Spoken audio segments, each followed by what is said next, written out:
वंदे वाणी विनायकौ सर्वेभ्यः नमो नमः।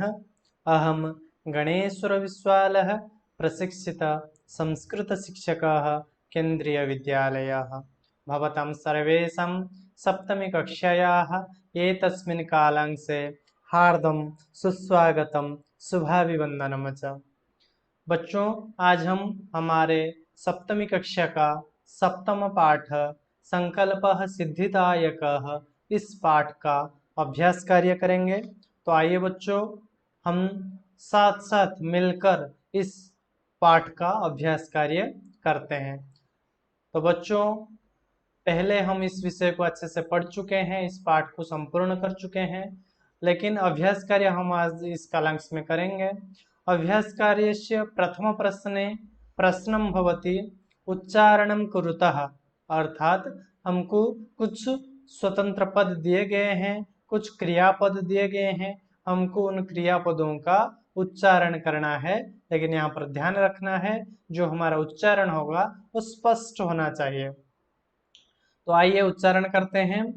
अभवत, न्यवेदयत, तपति, वदति स्म, वदति, गच्छति स्म, अकथयत, अपूजयत, प्राविशत, वसति स्म, चरति स्म, अकरोत्, अगच्छत, स्वपिति, अवदत्, रक्षति स्म, करोति स्म, पठति स्म। तो बच्चों, ये था कुछ क्रियापदों का नाम, तो हम उसको स्पष्ट उच्चारण कर लिए हैं। आप भी इसको स्पष्ट उच्चारण घर में कीजिए। तो आइए अभी देखते हैं हमारा अभ्यास कार्य का द्वितीयः प्रश्नः। तत्र द्वितीय प्रश्ने प्रश्नं भवति उदाहरणम् अनुसृत्य रिक्तस्थानानि पूरयत, अर्थात हमारे लिए एक उदाहरण दिया गया है जो यथा में है, उस उदाहरण को अनुसृत्य अनुसरण करके रिक्त स्थानानि पूरयत, अर्थात हमको कुछ रिक्त स्थान दिया गया है, शून्य स्थान दिया गया है, उदाहरण को अनुसरण करते हुए हमको उस रिक्त स्थान को पूर्ति करना है। तो बच्चों, यहाँ पर एक वचनम, द्विवचनम, बहुवचनम, तीन वचन दिया गया है।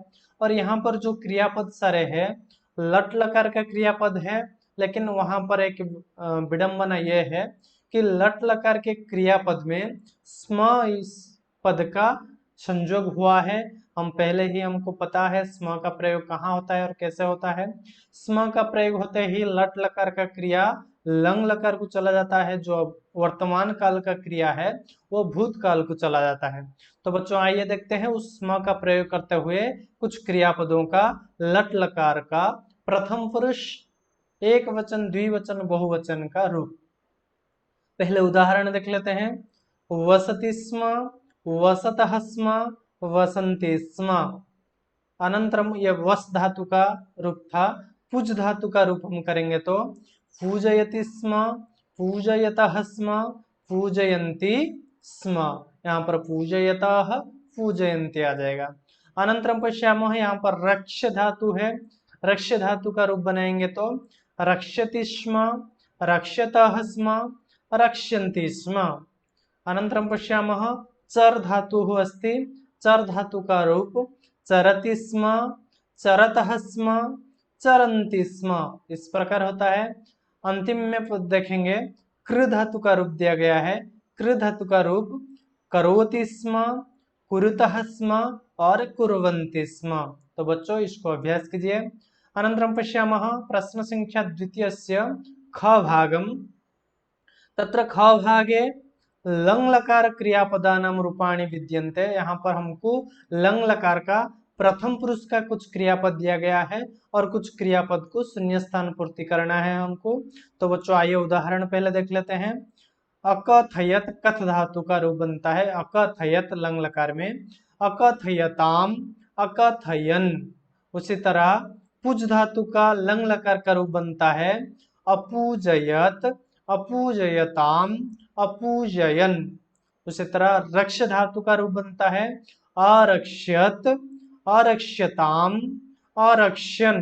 ऐसे 2 नंबर संपूर्ण हुआ। तो आइए बच्चों, 2 नंबर का ग भाग देखते हैं।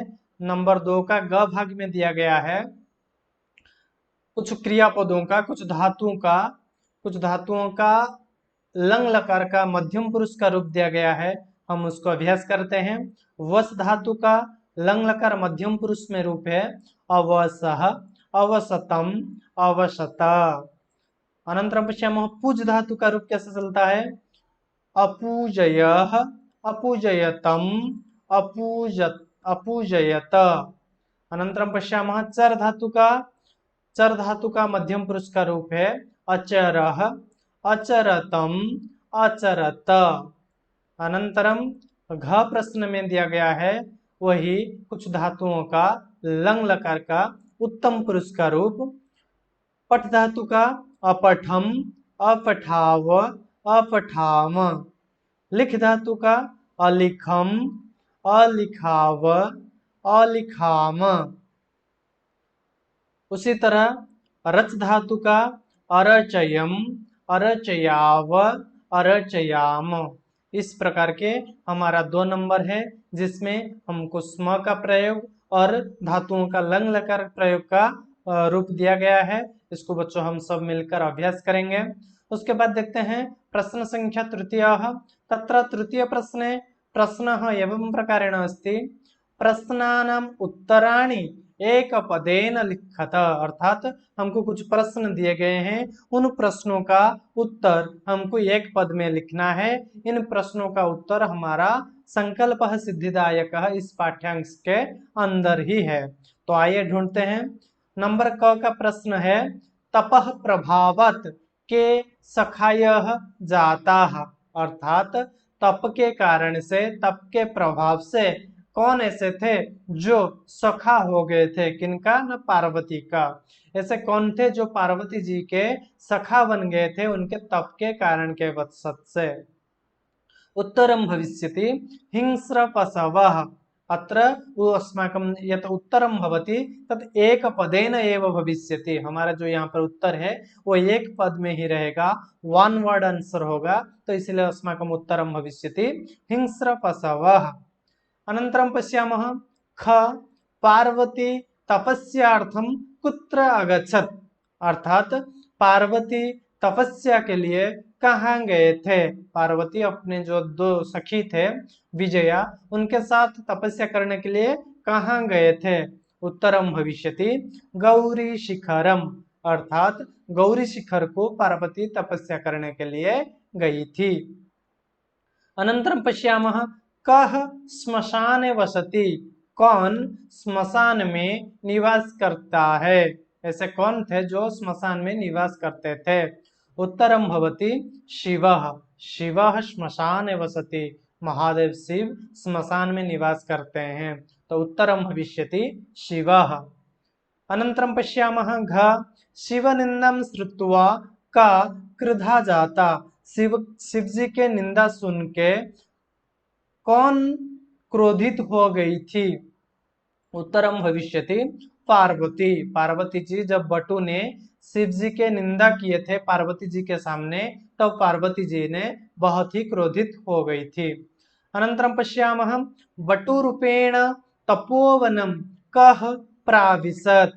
बटु के रूप को धारण करते हुए तपस्या जिस वन में पार्वती कर रहे थे उस तपोवन को कौन प्रवेश किए थे? कौन बटु रूप धारण करके पार्वती जी के सामने आए थे? उत्तरम भविष्यति शिवः। शिवः बटु रूपेण तपोवनम प्राविशत्।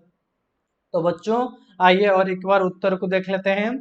नंबर 3 क हिंस्रपशवः, ख गौरी शिखरम, ग शिवः, घ पार्वती, शिवः। अनन्तरं पश्यामः प्रश्न संख्या चतुर्थः।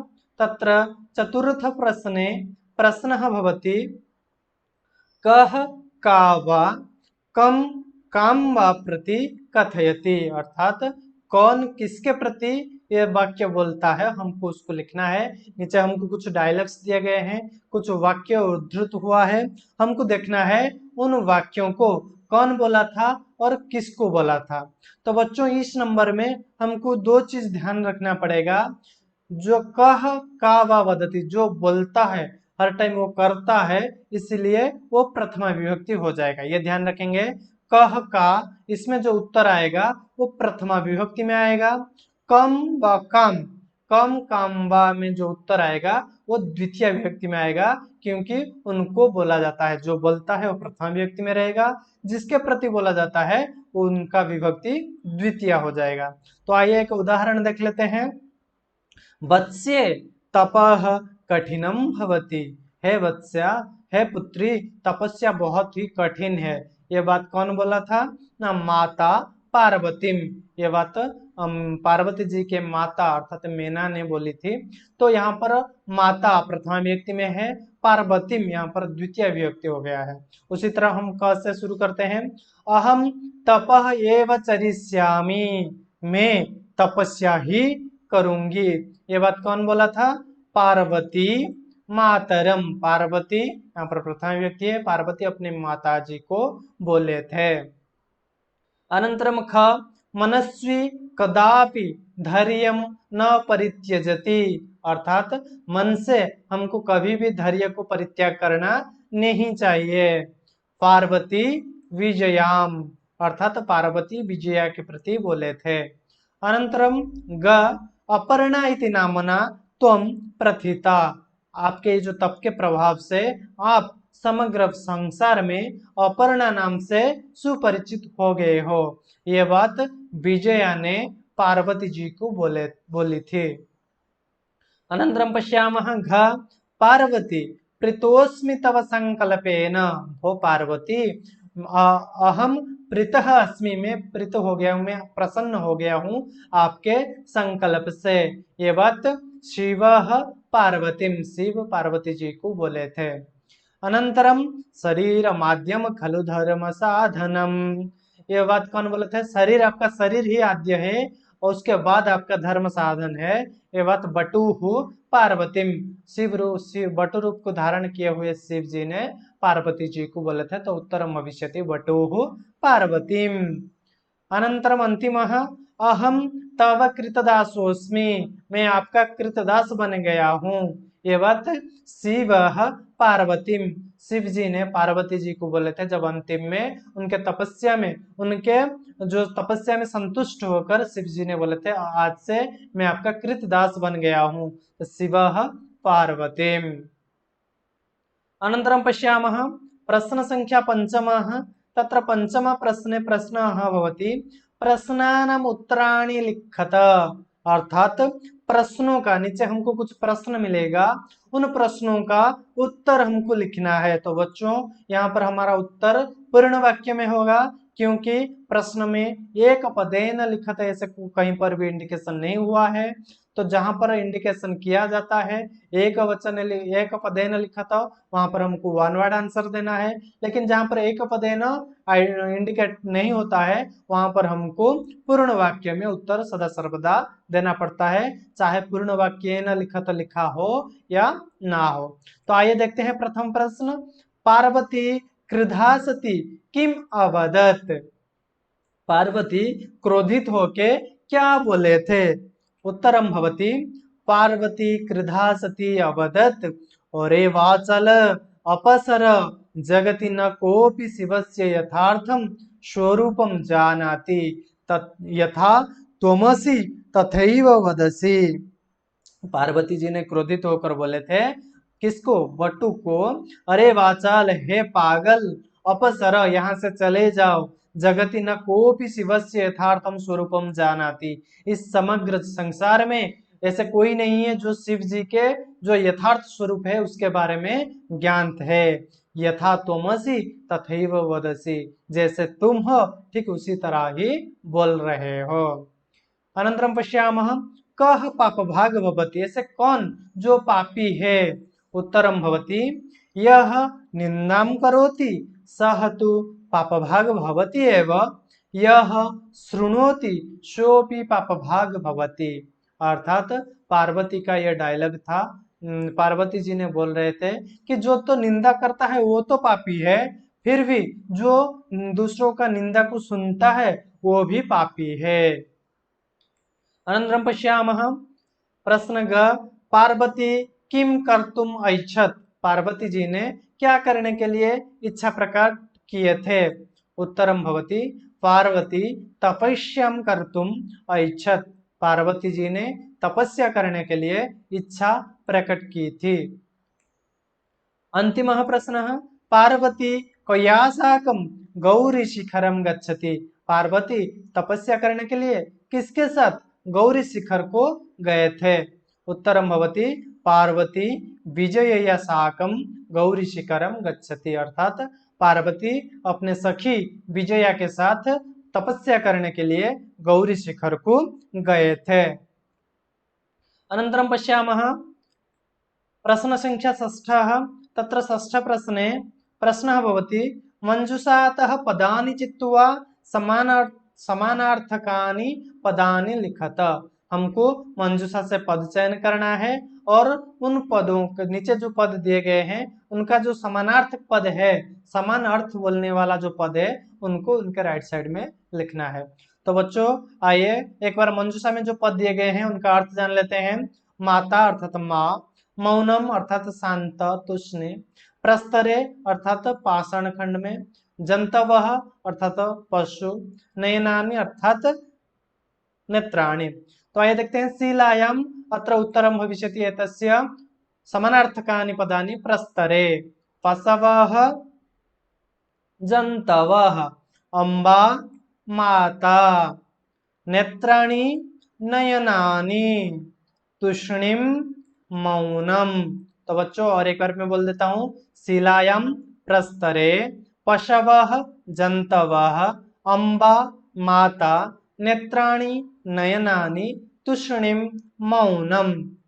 अनन्तरं पश्यामः प्रश्न संख्या सप्तमः। तत्र सप्तम प्रश्ने प्रश्नः भवति उदाहरणानुसारं पद रचनां कुरुत। उदाहरण के अनुसार, उदाहरण को आधार करते हुए हमको पद रचना करना है।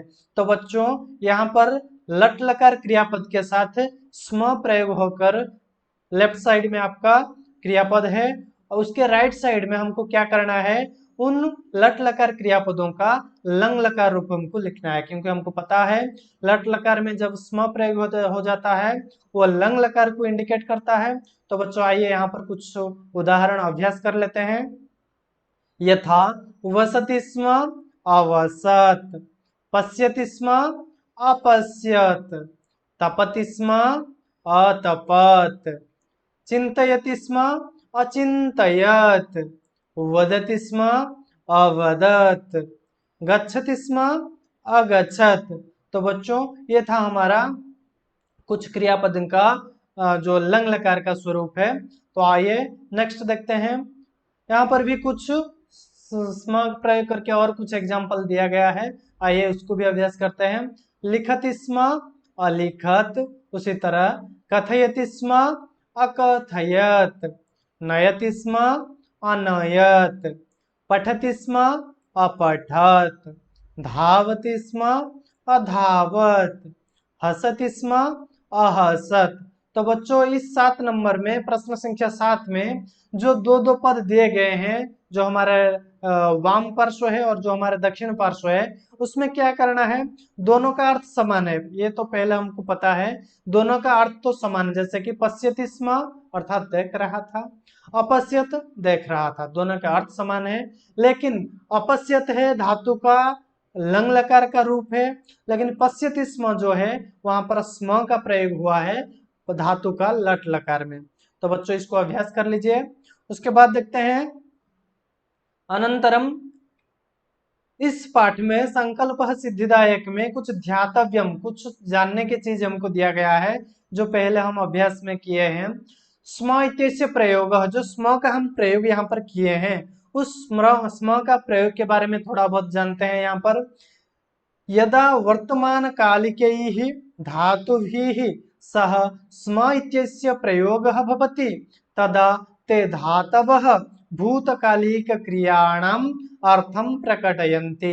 वही बात बोल रहा है कि यदा वर्तमान कालिकैः धातुभिः सह, अर्थात जब वर्तमान काल के धातु के सह, जब लट लकार के जो धातु का जो क्रियापद है उनके साथ जब स्म इत्यस्य प्रयोग भवति, जब हम स्म का प्रयोग करते हैं तदा ते धातवः भूतकालिक क्रियाणाम अर्थम प्रकटयन्ति।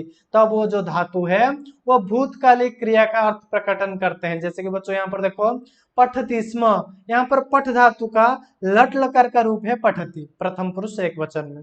लेकिन वहां पर जब हम स्म का प्रयोग कर लिए हैं उसके साथ पठति के साथ, पठति स्म जब हो गया है, इसका अर्थ जो पठति का जो अर्थ था पढ़ रहा है, पठति स्म जब लग गया वहां पर अर्थ आ गया पढ़ता था, अर्थात पढ़ रहा था। अनंतरम गच्छति स्म, गच्छति अर्थात जा रहा है, गच्छति स्म हो गया तो जाता था। तो वही बच्चों जब हम स्म का प्रयोग करते हैं जो क्रियापद लट लकार में है, वर्तमान काल में है, उसका अर्थ भूतकाल को आ जाता है।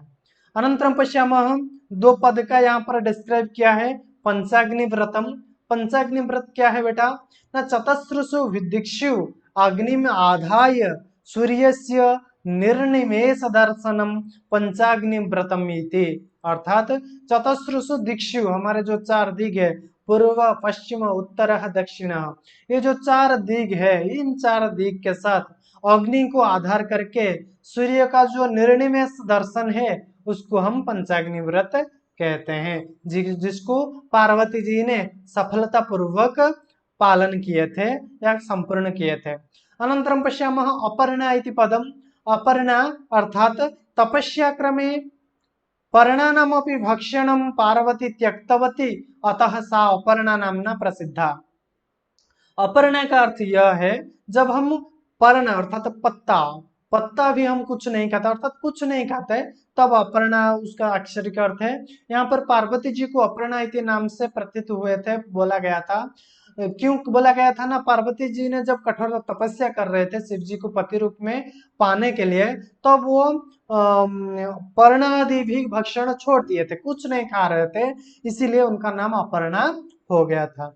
तो बच्चों ये था हमारा संकल्प सिद्धिदायक का कुछ पाठ्यांश।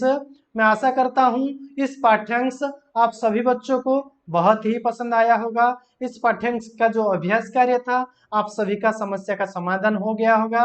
फिर भी यदि भी आपका कुछ भी समस्या अभी भी हो रहा होगा, अभी भी आपको लग रहा होगा इसमें मेरा कुछ भी डाउट है, तो आपका जो कमेंट नीचे कमेंट बॉक्स आपको दिख रहा है उस कमेंट बॉक्स में आ जाइए और आपका डाउट लिख लीजिए, समस्या बता दीजिए मुझे, मैं आपका समस्या का समाधान अवश्य करूंगा।